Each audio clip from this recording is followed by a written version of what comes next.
O tema da aula de hoje é o tema mais fácil do universo: cadeias e teias alimentares. Certamente você já estudou isso lá no primário, não é? Nós vamos revisar aqui de uma forma um pouquinho mais aprofundada. Seja bem-vindo a mais uma aula com o professor Fábio Recanello. Uma aula completa para você tirar 10, para você gabaritar. Conceitos prévios, professor. O que são organismos autótrofos? O que são organismos heterótrofos ou autotróficos, heterotróficos? Os organismos autótrofos, autos, são aqueles que possuem a capacidade de produzir seu próprio alimento, sua própria matéria orgânica, melhor dizendo. Como que eles fazem isso?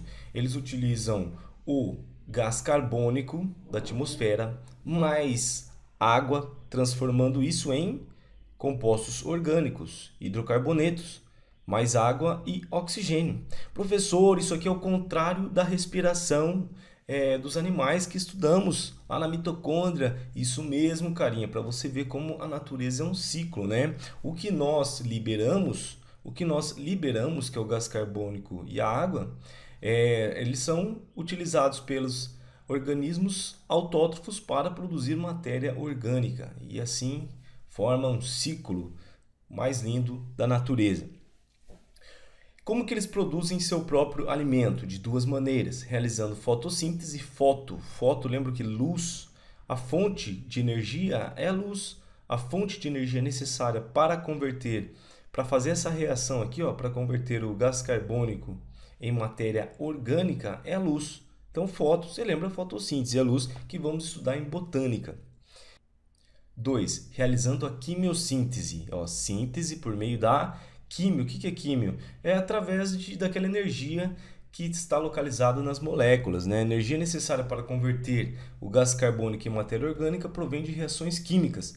Então, naqueles compostos existe energia, por meio de reações químicas essa energia é liberada. E essa energia liberada, então, vai fazer o quê? A formação do hidrocarboneto.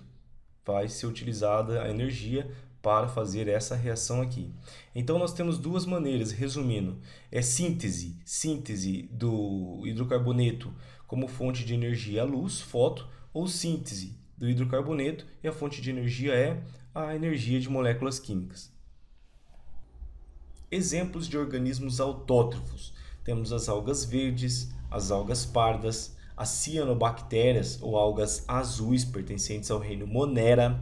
Lembre-se, carinha, que as algas elas estão distribuídas em alguns reinos.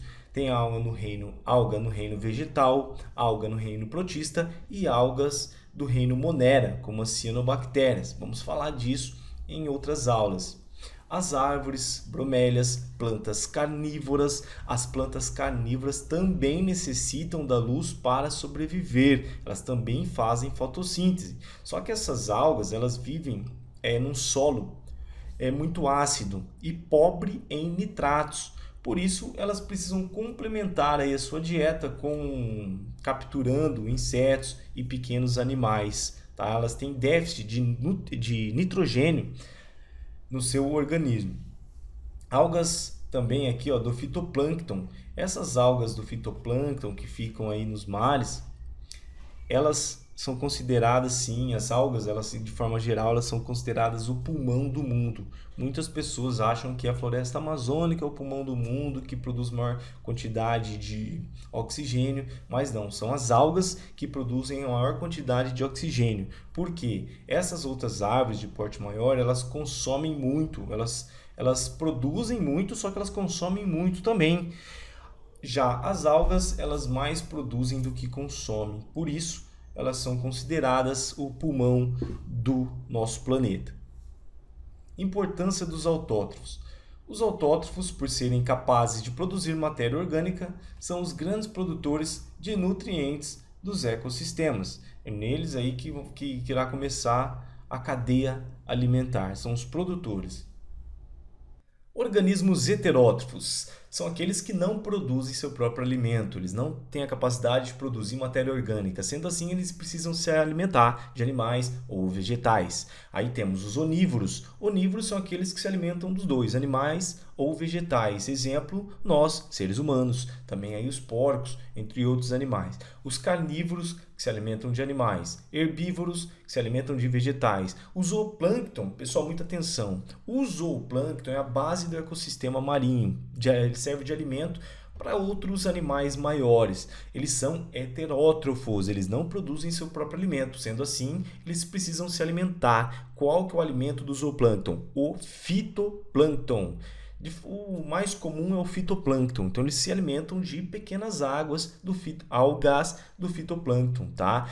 O zooplâncton é uma classe aí de vários seres vivos, microcrustáceos, alguns do reino protista, então uma variedade de seres vivos microscópicos. Temos aí os fungos também, pelo amor de Deus, os fungos não fazem fotossíntese, tá? Os fungos são heterótrofos também, eles são os decompositores, assim como as bactérias.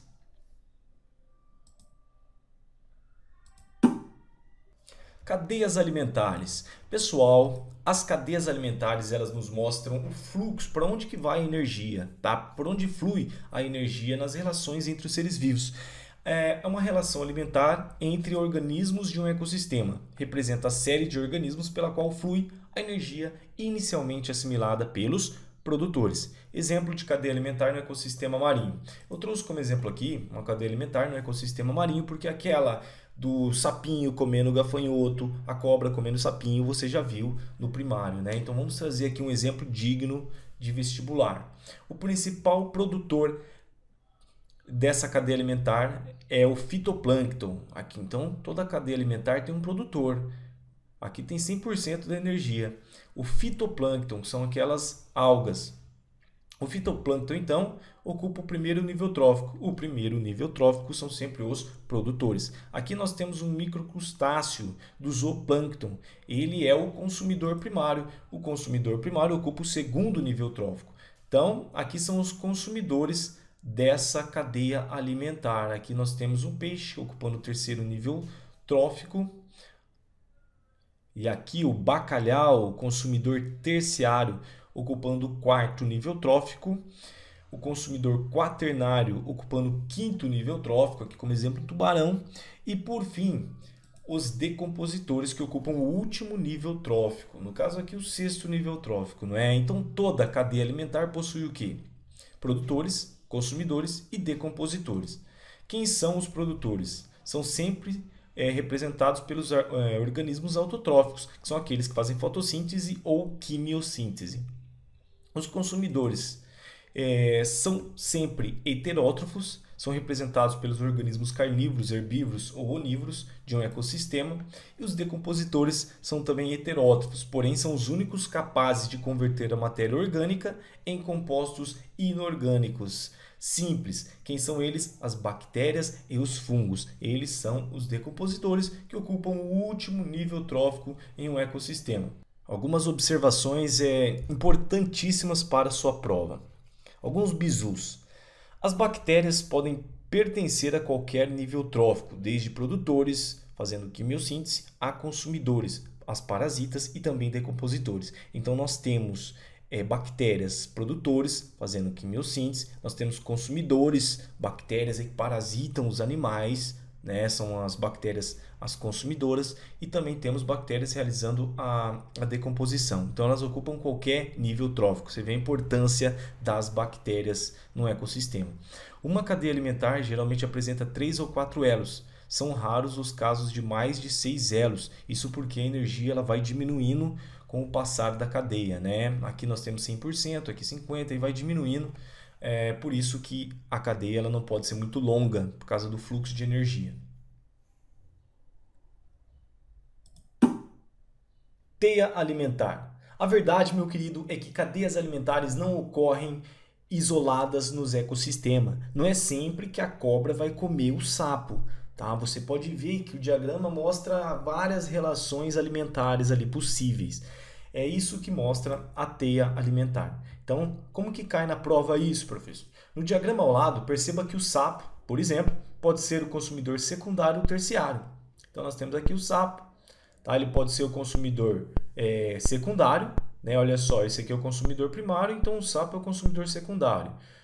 Ou o sapo pode ser o consumidor terciário, né? Olha só, produtor, consumidor primário, consumidor secundário, consumidor terciário, né?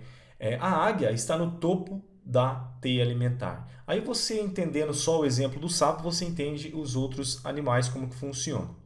E vamos às questões. Em uma cadeia alimentar, alguns organismos são produtores e outros são consumidores ou decompositores. Então, pode-se admitir que consumidores finais não possuem predadores naturais?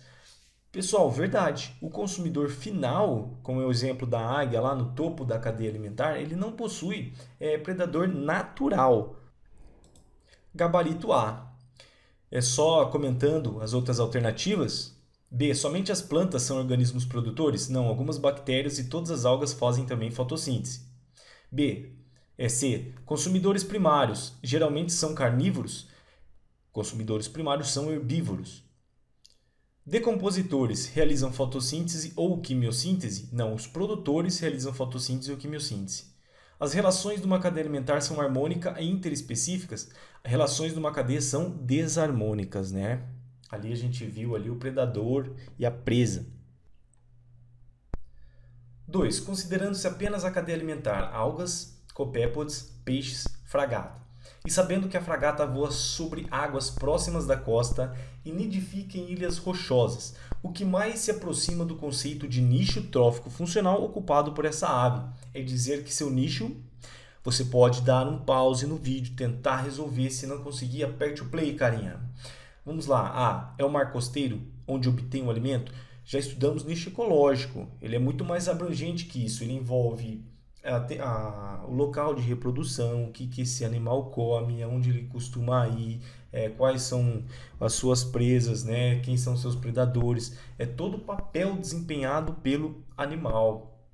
Então, não é somente o mar costeiro. Aqui fala que voa sobre as águas próximas da costa e nidifica em ilhas rochosas.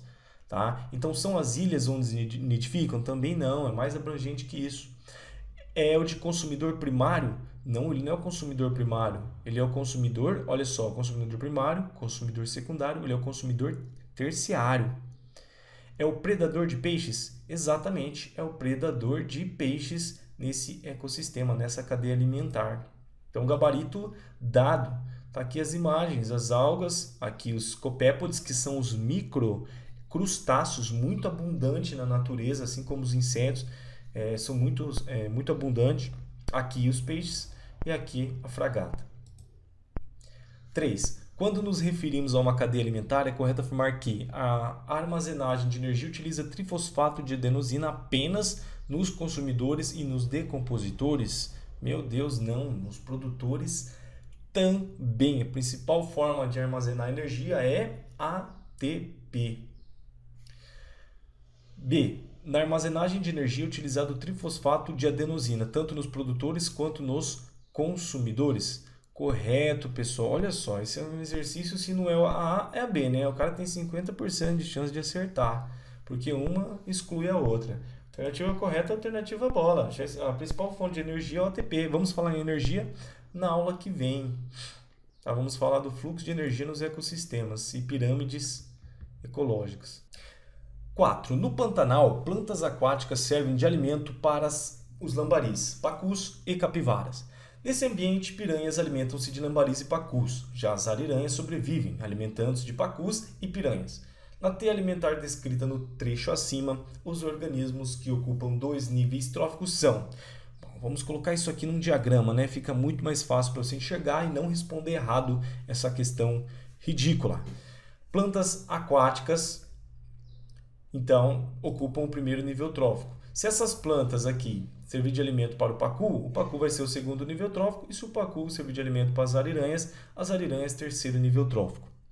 Mas pode acontecer uma outra situação. As plantas aquáticas, produtores, consumidores primários, o pacu, consumidor secundário, a piranhas e consumidor terciário, as ariranhas. Consumidor terciário ocupa o quarto nível trófico. Então, tá aí a nossa resposta. Gabarito E, ariranhas. As ariranhas podem ocupar o terceiro ou quarto nível trófico. Feito, galerinha? E vamos deixar aqui mais uma questão. Essa aqui fica para você, para dever de casa. Tá muito semelhante à anterior. Aí o gabarito elefante, só para você ter o gabarito. Bom, pessoal, é isso aí. Terminamos mais uma aula. Próxima aula a gente vai falar da energia nos ecossistemas. Espero que vocês tenham gostado da aula. Se gostou, não vai esquecer de dar um joinha aí, compartilhar com os amigos. Você viu que foi uma aula bem completa, bem elaborada. Uma aula aí bacana para você e bem na prova, tá? Forte abraço aí, professor Recanelo. Até a próxima.